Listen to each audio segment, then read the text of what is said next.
Olá, tudo bem com você? Você vai assistir agora a mais uma aula de Ciências da Natureza. E nesse vídeo, nós vamos resolver um exemplo a respeito da dilatação linear. Esse exemplo diz o seguinte aqui para a gente. Um anel de cobre tem um raio de 200 centímetros a 50 graus Celsius.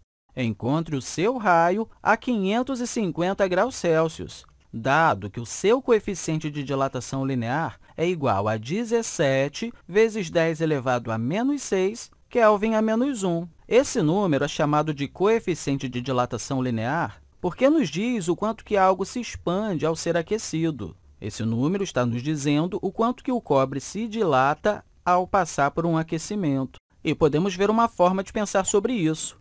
Imagine que você tem um fio de cobre com exatamente 1 metro de comprimento. Aí, você vai aquecê-lo, aumentando a sua temperatura em exatamente 1 Kelvin. Ao passar por esse aquecimento, o fio vai se dilatar por esse número aqui, ou seja, vai sofrer uma dilatação com esse valor, 17 vezes 10 elevado a menos 6 metros. E é isso que esse número realmente representa. Claro, o contrário também funciona da mesma forma. Digamos que você diminua a temperatura em 1 Kelvin. Esse fio vai encolher, vai se contrair, e vai se contrair exatamente por esse valor, 17 vezes 10 elevado a menos 6 metro. É dessa forma que podemos pensar a respeito desse número. E a gente fala um pouco mais sobre isso em outro vídeo. Então, se você ficou um pouco confuso com isso que eu falei aqui, eu acho que é legal você pausar o vídeo e assistir esse outro sobre dilatação linear. Continuando aqui, se você assistiu o outro vídeo e voltou agora, ou se está assistindo esse aqui diretamente, eu gostaria também que você pausasse esse vídeo e tentasse resolver o problema que eu apresentei aqui. Com essas informações, pause o vídeo e veja se consegue resolver por conta própria. E aí, vamos fazer juntos agora? Primeiro, vamos escrever as informações que foram apresentadas. Nós temos um anel de cobre cujo raio tem 200 centímetros. Aqui está o nosso anel de cobre. Ele tem um raio que eu vou chamar aqui de R, onde esse R é igual a 200 centímetros, e isso, claro, a 50 graus Celsius. Isso significa que a nossa temperatura, nesse momento, é 50 graus Celsius. Precisamos encontrar o raio dele a 550 graus Celsius. Você entendeu o que está acontecendo aqui? Nós estamos aquecendo o anel. Ao passar por esse aquecimento, o que vai acontecer com ele? Bem, ao aquecer o anel, a temperatura vai aumentar e, consequentemente, ele vai se dilatar. Passando por isso, você veria algo mais ou menos desse jeito. Perceba que o raio do anel também aumentou à medida que ele se dilatou. Sabendo disso, nosso objetivo aqui é calcular o novo raio quando a temperatura atingir 550 graus Celsius. A primeira coisa que precisamos fazer nesse momento é determinar a variação de temperatura. É isso que importa para a gente. Não é a temperatura em si, mas o quanto que a temperatura mudou. Vamos representar essa variação de temperatura com o ΔT. E esse ΔT vai ser igual à temperatura final, que é 550, menos a temperatura inicial, que é 50. 550 menos 50 é igual a 500 graus Celsius, já que é a unidade de medida que estamos utilizando aqui para a temperatura. O que mais foi informado? Também foi informado o alfa, esse coeficiente de dilatação linear, onde normalmente representamos com o alfa. Esse é o símbolo que usamos. E esse alfa é igual a 17 vezes 10 elevado a menos 6 Kelvin a menos 1. Ok, temos todas as informações aqui. Agora, precisamos tentar usar esses dados para resolver o problema.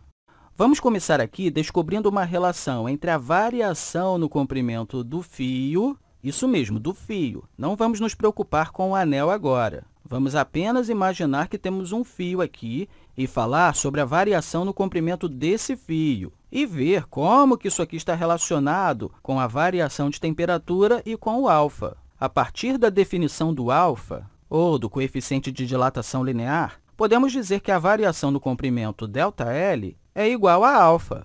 Isso é válido desde que o fio tenha um comprimento de 1 metro e a temperatura mude 1 Kelvin. Essa é a definição do nosso alfa.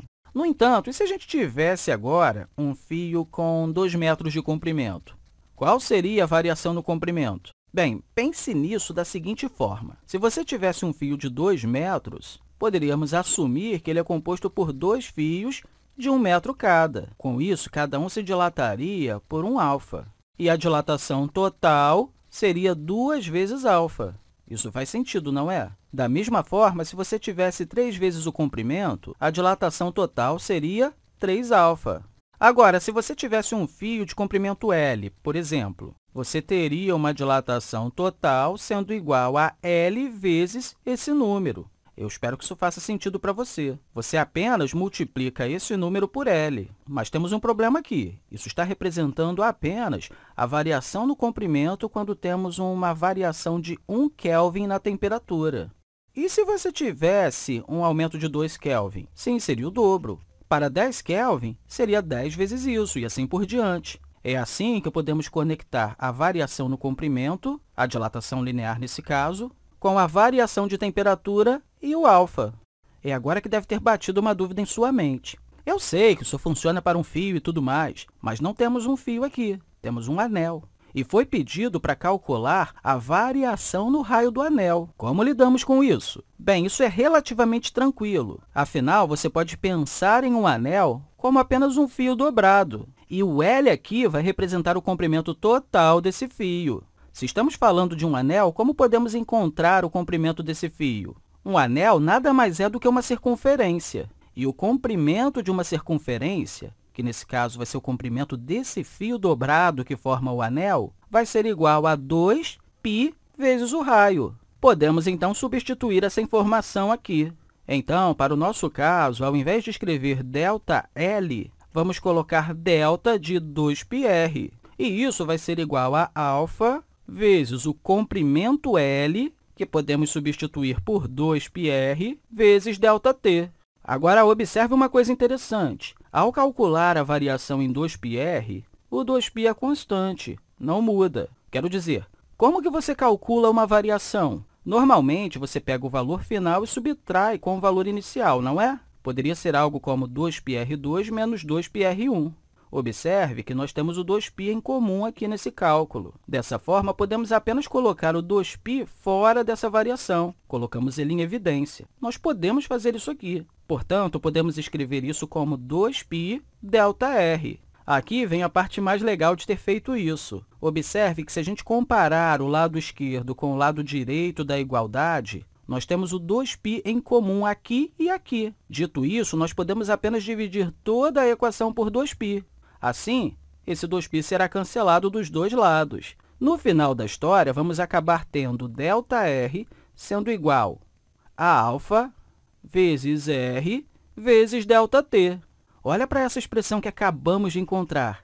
Você consegue perceber que ela é idêntica, ou pelo menos análoga, à expressão inicial?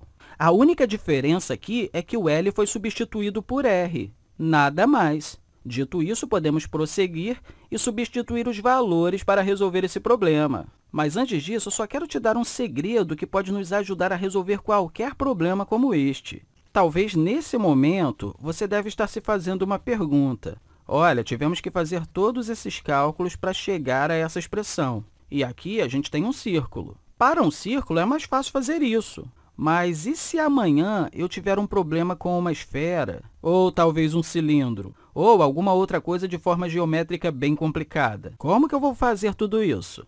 Isso pode ser complicado, não é? Bem, é aqui que está o segredo. Essa expressão funciona para qualquer variação linear. O que eu quero dizer é que esse L aqui é qualquer variação linear. Uma variação linear é algo que tem unidade de centímetros, metros, polegadas ou pés. Portanto, o comprimento aqui não significa literalmente o comprimento de algum fio. Pode ser o raio, porque o raio está em centímetros, que poderia ser metros também.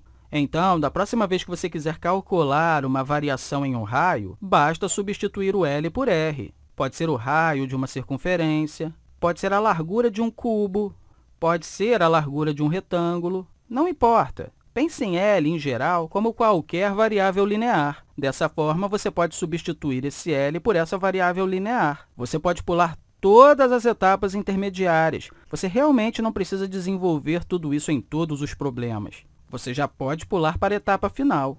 Dito isso, vamos seguir em frente e resolver o nosso problema aqui. Perceba aqui que já sabemos qual é o valor do alfa, sabemos quanto que é o R, e também sabemos o valor de ΔT. Só precisamos substituir os valores na expressão e encontrar o ΔR. Sendo assim, tudo o que precisamos fazer agora é algébrico. Substituindo os valores aqui, temos que α é igual a 17 vezes 10 elevado a menos 6 Kelvin a menos 1, vezes R, que é 200 centímetros, vezes ΔT, que é 500 graus Celsius. Perceba que temos um problema aqui.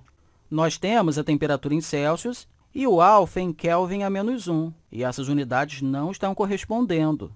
Para fazer essa conversão, a gente precisa somar ou subtrair 273 de algum lugar aqui. Então, a gente precisa tomar cuidado, fazer essa conversão antes e aí depois substituir esse valor aqui.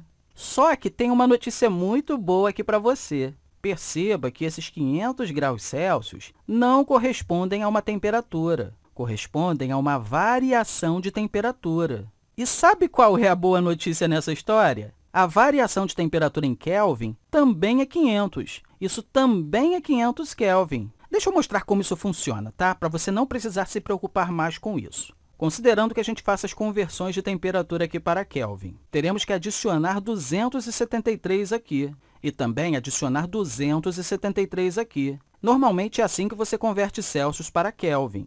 Claro, a gente precisa colocar 1,15 aqui, mas vamos deixar isso quieto por um momento. Não vai fazer grandes diferenças assim, tá? De qualquer forma, quando você subtrair as temperaturas para calcular a variação de temperatura, perceba que os 273 vão se cancelar. Com isso, mesmo que você converta as temperaturas para Kelvin e aí depois calcule a variação de temperatura, você vai encontrar os mesmos 500, nesse caso 500 Kelvin. Então, devido a isso, podemos muito bem dizer que aqui nós temos 500 Kelvin, já que a variação de temperatura em Kelvin possui o mesmo valor que a variação de temperatura em graus Celsius. Sabendo disso, podemos cancelar o inverso de Kelvin com o grau Celsius. Ao fazer isso, ficamos apenas com a unidade de centímetro, o que faz total sentido, afinal queremos que a variação aqui no raio esteja em centímetro. Certo, vamos em frente e realizar o cálculo. Temos 17 vezes 10 elevado a menos 6 vezes 200 vezes 500. 5 vezes 2 é 10. E temos aqui 1, 2, 3, 4 zeros. Vamos ver o que isso nos dá. Isso nos dá... Vamos ver, 1, 2, 3, 4, 5. Então, teremos aqui 10 elevado a menos 1 quando multiplicamos esses dois. E 17 vezes isso é 1,7 centímetros. Ok, o que fizemos aqui agora foi calcular a dilatação linear, que no caso desse problema corresponde à variação no raio. Só que o problema não está pedindo isso, ele está pedindo o valor do raio final. Devido a isso, temos que realizar mais um passo. Perceba que o raio inicial era de 200 centímetros. Agora, o raio aumentou. Afinal, a variação foi positiva. Observe que o raio aumentou em 1,7 centímetros. Dito isso, qual é o valor do raio final?